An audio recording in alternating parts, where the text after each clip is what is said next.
వందే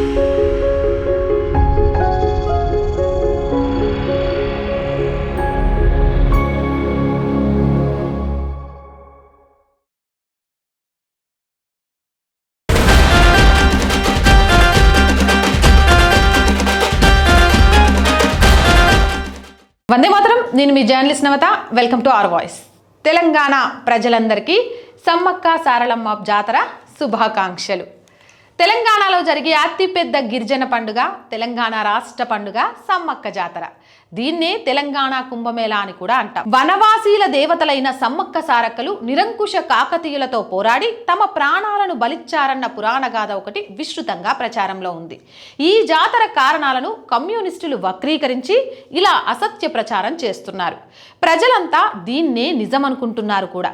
చరిత్రను గనుక మనం పరిశీలిస్తే 1296లో దేవగిరి యాదవరాజు రామచంద్రుడు సుల్తాన్ ఖిల్జీకి కప్పం కట్టడం ఆపేసిన తర్వాత 1308లో అలావుద్దీన్ తన సైన్యాధిపతి మాలిక్ కాఫూర్ను దేవగిరిపై దాడి చేయడానికి పంపాడు. యాదవులను ఓడించి రామచంద్రుణ్ణి అల్లావుద్దీన్ సామంతుడిగా మార్చి మాలిక్ కాఫర్ ఢిల్లీకి తిరిగి వెళ్ళాడు.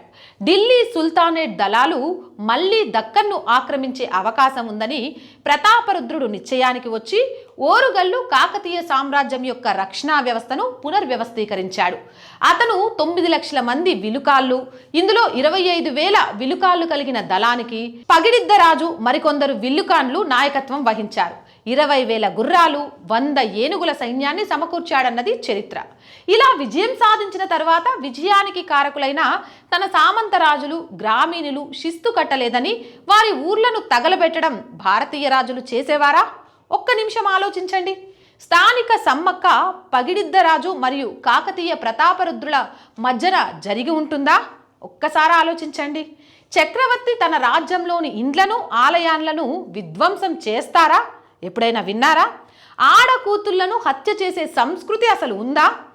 అప్పటి గ్రామాలకు పట్టణాలకు మధ్యన సంబంధాలను చెడగొట్టిందెవరు? ఊళ్లను తగలబెట్టిందెవరు? 2 సార్లు ఆక్రమణకారులు ఓడిపోయినప్పటికీ 1310లో మాలిక్ కాఫూర్ వరంగల్ని ఆక్రమించగలడానికి కారణం ఏంటి?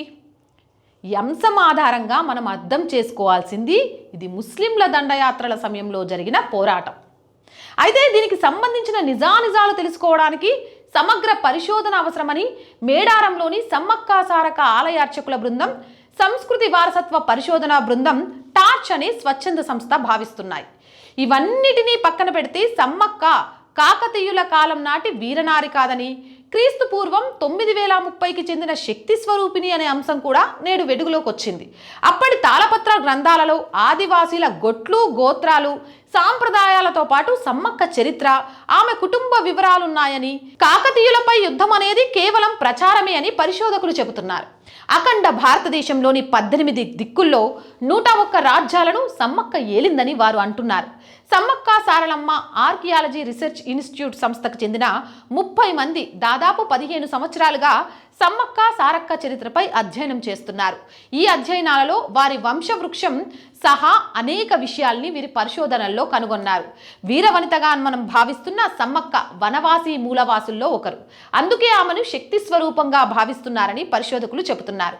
ఈ విషయంపై మరింత పరిశోధన జరగాల్సి ఉందని రీసెర్చర్లు అంటున్నారు.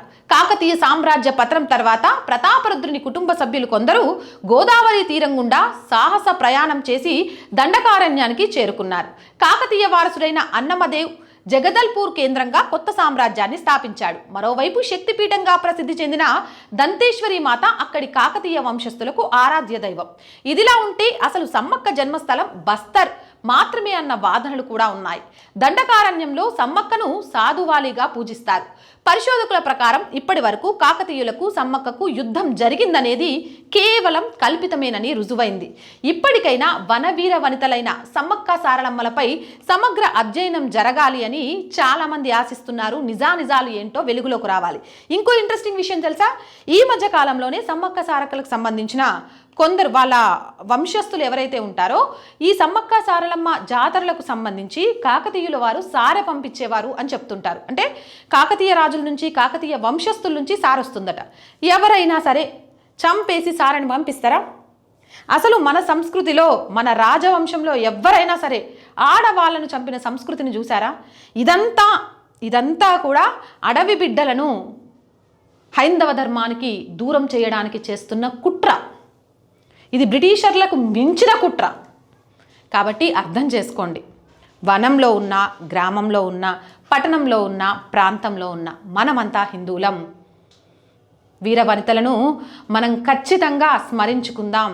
వారికి గొప్ప గొప్ప జాతరలు చేద్దాం. కానీ కలిసికట్టుగా ఇలాంటి కొందరు కమ్యూనిస్టు భావజాల మూలాలను మన మీద విసిరి మనల్ని విభజించాలి అనుకునే కుట్రకు చెక్ పెడదాం. ఇక చాలా రాష్ట్రాల నుంచి కోట్ల మంది జాతరకు రాబోతున్నారు. జాగ్రత్త. ప్లాస్టిక్ని వీలైనంత తక్కువగా ఉపయోగించండి. ప్లాస్టిక్ రహిత సమ్మక్క సారలమ్మ జాతర జరగాలని మనస్ఫూర్తిగా కోరుకుంటున్నాను. ఎందుకంటే దానివల్ల పర్యావరణం దెబ్బతింటూ ఉంటుంది కాబట్టి. అలాగే అక్కడికి వెళ్ళిన ప్రతి ఒక్కరూ కూడా జాగ్రత్తగా అన్ని రకాల శుభ్రతలు పాటిస్తూ అమ్మవారి దర్శనం చేసుకొని మళ్ళీ రావాలి అని కోరుకుంటున్నాను. అమ్మవారికి బంగారాన్ని, అదే మనం బెల్లాన్ని బంగారంగా సమర్పిస్తూ ఉంటాం. సమర్పించి అమ్మవారి ఆశీస్సులు అందుకోండి. మీతో పాటు ఆ అమ్మవారి ఆశీస్సులు ఆర్ వాయిస్ కూడా రావాలని అక్కడ కోరుకోండి. జై హింద్, జై భారత్.